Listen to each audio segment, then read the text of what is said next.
No quiero seguir pensando sobre mis pensamientos. Entiendo lo que me quieres decir, cerebro, pero creo que me voy a quedar con esta otra forma de verlo. Sacar de tu cabeza toda esa basurilla mental, todas esas preocupaciones. O al final me quedo yo allí solo sin hacer nada. Es necesario que salgamos de ahí porque ya empezamos a aburrirnos a nosotros mismos. Y a lo mejor te estás preocupando lo más probable por cosas que nunca van a pasar. Hola a todos y todas, bienvenidos otro día más al canal. Yo soy Raquel Rune y como puede que sepáis, acabo de publicar libro hace poco que está por aquí, mi niño bonito en las estanterías. Y lo que pasa cada vez que publico libro, como le ocurre a muchísimas otras personas creativas o en su trabajo en general, me empiezo a preocupar por un montón de cosas que no puedo controlar, empiezo a comerme la cabeza, empiezo a pensar en si lo que hago vale lo suficiente, en qué va a pasar si no va bien, en qué va a pasar si esto y lo otro, y sí.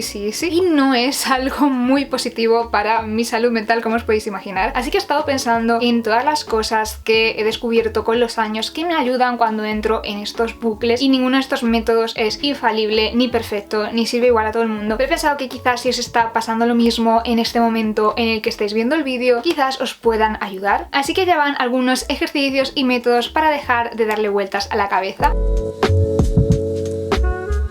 El primero de ellos tiene que ver con esas situaciones en las que estás indeciso, tienes que tomar una decisión y en lugar de tomarla de una vez por todas empiezas a dar mil vueltas a las distintas opciones, o al contrario, lo eludes, haces como que esa decisión no existe y así ya no es tu problema, pero sorpresa, no se va a ningún sitio. Al final son dos formas de estar estresado y estar sufriendo por esa decisión que nos sentimos bloqueados a tomar. Y esto es una de esas cosas que aprendes en terapia que es maravilloso, y es una tabla de decisión. Ahora es cuando tenéis que ir a por unos bolis y un folio, y lo que vamos a hacer es que vamos a dividir la hoja, lo que tengáis a mano, en 4 cuadrantes. En el primer cuadrante vamos a poner las ventajas de hacerlo, en el siguiente las ventajas de no hacerlo, abajo los inconvenientes de hacerlo y abajo los inconvenientes de no hacerlo. Por ejemplo, si estás preguntándote si ir a una fiesta o no, a lo mejor las ventajas de hacerlo podrían ser que vas a conocer a un montón de gente nueva y que puede que te lo pases muy bien, y las desventajas de hacerlo, que a lo mejor te va a suponer un estrés, el tener que ver qué te pones, cómo llegas hasta allí, los nervios de no saber si vas a conocer a alguien o no, de ay sí, luego al final me quedo yo allí solo sin hacer nada. Por ejemplo, en el caso de las ventajas de no hacerlo, la ventaja pues más obvia es que te puedes quedar en tu casa tranquilamente viendo series en pijama o leyendo un libro y no te tienes que preocupar por nada. Pero las desventajas de no hacerlo probablemente sería que luego vayas a Instagram y veas a la gente pasándoselo bien y pienses, jo, pues a lo mejor tenía que haber ido. Esto es una versión simplificada,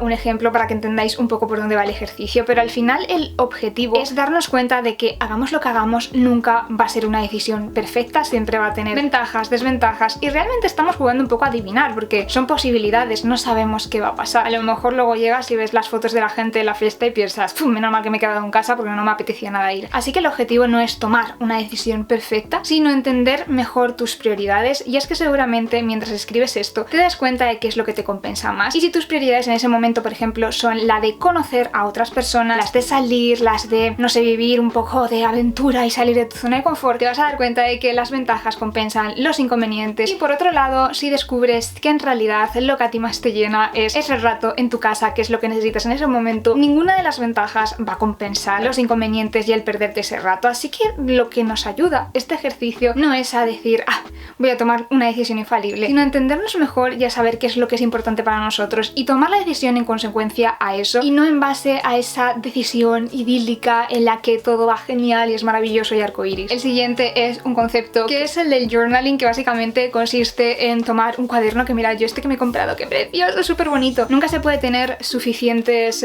cuadernos para escribir cosas en esta vida. Yo intento ponerme estos días un temporizador de por lo menos 10 minutos y decir, vale, esos 10 minutos los voy a dedicar a escribir lo primero que se me pasa por la cabeza. Y esto es un poco como esa idea de sacar de tu cabeza toda esa basurilla mental, todas esas preocupaciones, y hacer un poco pues eso, una especie de sprint, de dedicar ese rato a decir, vale, lo voy a soltar todo y se va a quedar aquí guardado. Y creo que también es algo que nos puede ayudar mucho cuando estamos teniendo todos esos pensamientos atacándonos, que muchas veces son súper repetitivos y que estamos pensando lo mismo todo el rato. El hecho de ponerlos en papel hace que sea mucho más evidente que estamos siempre metidos en ese bucle pensando lo mismo y que es necesario que salgamos de ahí porque ya empezamos a aburrirnos a nosotros mismos. Además, el journaling es una de las mejores herramientas, en mi opinión, que hay de autoconocimiento. Además, mejora tus habilidades para expresarte, te ayuda a sacar cosillas de la cabeza. Muy recomendado. El siguiente ejercicio, digamos, es en realidad uno que he tomado de la terapia cognitivo-conductual, que se basa en esta idea de que lo que pensamos afecta, lo que sentimos afecta, lo que hacemos, y que está todo interconectado, explicado de una manera como muy sencilla y probablemente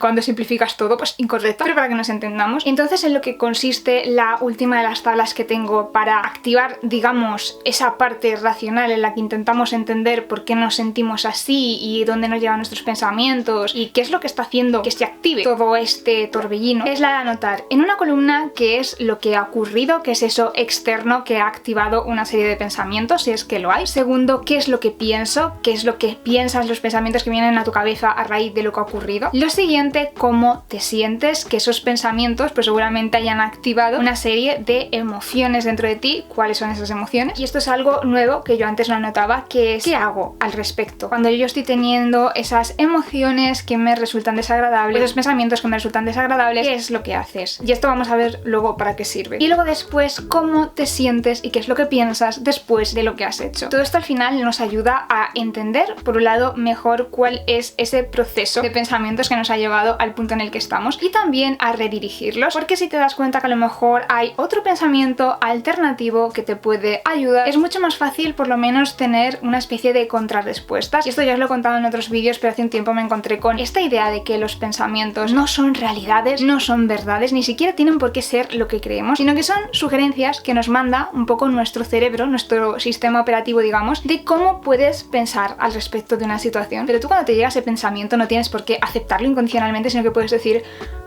entiendo lo que me quieres decir, cerebro, pero creo que me voy a quedar con esta otra forma de verlo porque se alinea más con mis valores o con cómo prefiero sentirme. Y este tipo de ejercicios nos ayuda a ver todo eso de forma mucho más clara. Otra cosa que puedes hacer cuando estás en un bucle de pensamiento no es ni autoanálisis ni ponerte a usar este tipo de ejercicios, sino simplemente distraerte. Muchas veces sentimos que distraernos no es un súper buen coping mechanism, pero a veces sí lo es. De hecho, yo este tiempo que he estado como muy saturada de pensar, lo único que he querido cuando he tenido un rato libre es decir: vale, no quiero seguir pensando sobre mis pensamientos, lo que quiero es desconectar. Y puedes hacerlo de muchas formas, puedes salir con tus amigos, puedes ver una película. Yo he descubierto que algo que hace que mi cerebro se evada por completo de todos estos pensamientos es jugar al Animal Crossing mientras escucho audiolibros de thrillers, algo maravilloso que no había probado. De hecho, llevo un montón de tiempo sin jugar a videojuegos, pero a raíz de una de mis crisis existenciales me dijeron varias amigas a la vez: Raquel, necesitas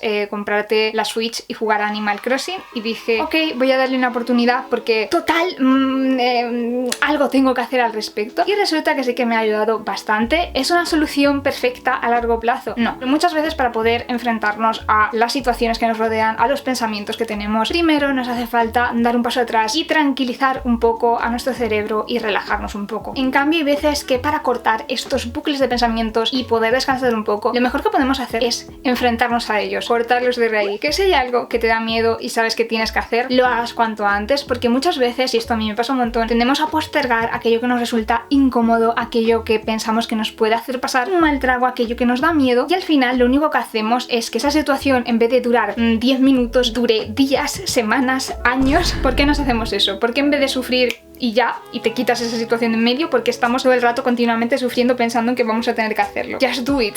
Otra cosa que a mí me ha ayudado mucho con el tema de los bucles de pensamiento es el ejercicio físico. Ya no solo porque muchas veces te supone cortar ese bucle de pensamiento para concentrarte en hacer otra cosa, así que si hacéis algún ejercicio que además os requiera, digamos, algo de concentración mental, como por ejemplo seguir una rutina de baile o seguir una rutina de yoga, en vez de simplemente decir: bueno, pues voy a correr, que a lo mejor tu cabeza decide volar por ahí, pues tienes como doble ventaja. Pero ya de por sí, el simple hecho de ejercitarte, ya sabéis, un montón de hormonas, que sí serotonina, que sí dopamina, que sí bla bla bla, que al final el simple hecho de hacer ejercicio hace que nos sintamos mejor. Y muchas veces cuando te sientes mejor, tus pensamientos de por sí se vuelven más positivos, porque si estás sin dormir, sin comer, sin ejercitarte, de mal humor, es mucho más fácil que te vengan pensamientos bastante negativos y que nos dejamos llevar por ellos, así que todo influye. Otra cosa que a mí me ha ayudado mucho, sobre todo cuando tiene que ver con los demás y con cosas relacionadas con los demás sobre los que no tenemos ningún tipo de control, malentendidos, sobre situaciones que te han hecho daño y no lo dijiste en su su momento y ahora dices, pero ¿para qué lo voy a decir? O incluso muchas veces contigo mismo, ¿no? La sensación de, pues a lo mejor he decepcionado a mi versión del pasado. Este tipo de cosas, algo muy útil es escribir una carta o, por ejemplo, un mail. Y no hace falta que envíes nunca esta carta, simplemente que la escribas como si lo fueses a hacer. Y eso muchas veces te da un entendimiento mucho más amplio del que tenías cuando simplemente estabas dándole vueltas de la cabeza. Y muchas veces te permite perdonarte a ti mismo, perdonar a las otras personas y llegar un poco a esa reconciliación de decir, ok, en ese momento igual todo el mundo hizo las cosas lo mejor que pudo en esa situación y a lo mejor estás sufriendo por estar rencoroso o por sentirte culpable, no tiene sentido. Así que puede ser un ejercicio muy liberador. Otro ejercicio para mí muy positivo es el de la exageración, el de llevar ese miedo, esa inseguridad al extremo. Y muchas veces te hace darte cuenta, una de dos, que el extremo es bastante improbable y es bastante absurdo y a lo mejor te estás preocupando lo más probable por cosas que nunca van a pasar. Además te permite muchas veces darte cuenta de cuál es tu verdadero miedo, cuál es esa inseguridad detrás de la que se están escondiendo otras pequeñas inseguridades, porque al final si tiras del hilo como que acabas llegando a tu miedo más grande. Pero por otro lado, otra ventaja que tienes es que a veces cuando te empiezas a poner a pensar qué es lo peor que puede pasar, te das cuenta de que incluso si eso pasase no sería tan terrible, en el sentido de que ok, sí, no es probable que ocurra, pero si ocurriese lo pasarías mal, pero incluso en esa situación serías capaz de salir adelante y serías capaz de hacer algo al respecto y serías capaz de tomar partido, no tienes por qué tirar la toalla si eso ocurre. Entonces muchas veces este ejercicio lo que te ayuda es saber que hay otras opciones y que hay plan B y que no es el fin del mundo si una cosa no sale como tú querías. Y por último, otra cosa muy importante es darte cuenta de cuáles de las cosas que haces cuando estás en un bucle de pensamiento te ayudan y cuáles no. Esto puedes hacer otro nuevo ejercicio con respecto a esto, de decir, vale, voy a ir anotando cada vez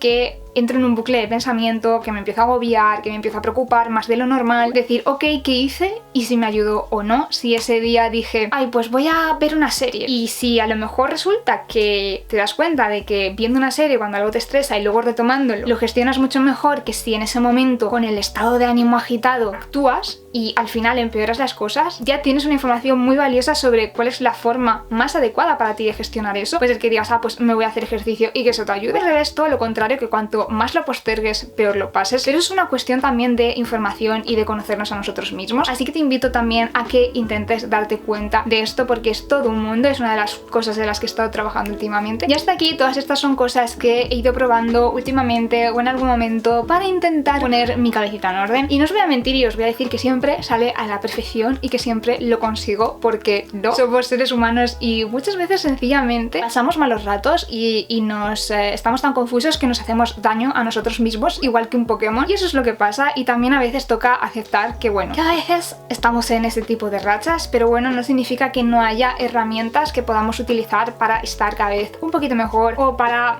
salir de esos bucles. Espero que sea muy útil. Contadme abajo en los comentarios si hay algún ejercicio, algún truco que os ayude cuando estéis en un bucle de pensamiento y decís por favor para allá. Como siempre, muchas gracias por ver el vídeo, no os olvidéis de darle a like si os ha gustado, de suscribiros si queréis ver más vídeos como este, de compartir si pensáis que le puede gustar a alguien y de darle a la campanita, muy importante si os queréis enterar de cuando subo vídeo. Nos vemos el próximo día al canal. Chao, chao, chao, chao.